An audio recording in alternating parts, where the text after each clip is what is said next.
Here we come to the elevator at the Center for English as a Second Language at the University of Arizona in Tucson, Arizona. This appears to be added on later on and replaced a much older elevator in this building.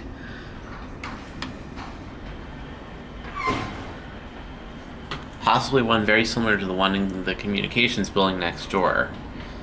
And here it is.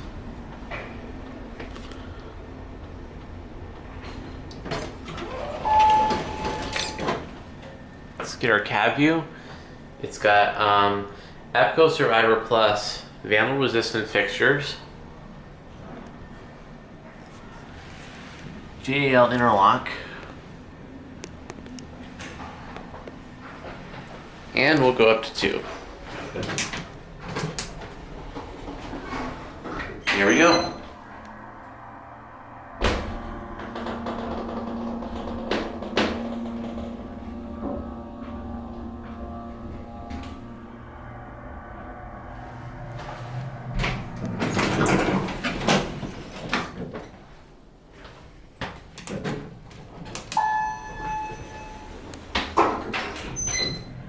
Capacity 2,100 pounds.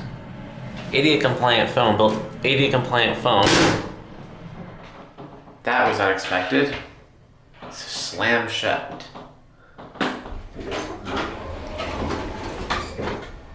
Very nice. Very nice cab. I also like the fixtures. Anyways, here it goes. And that's it.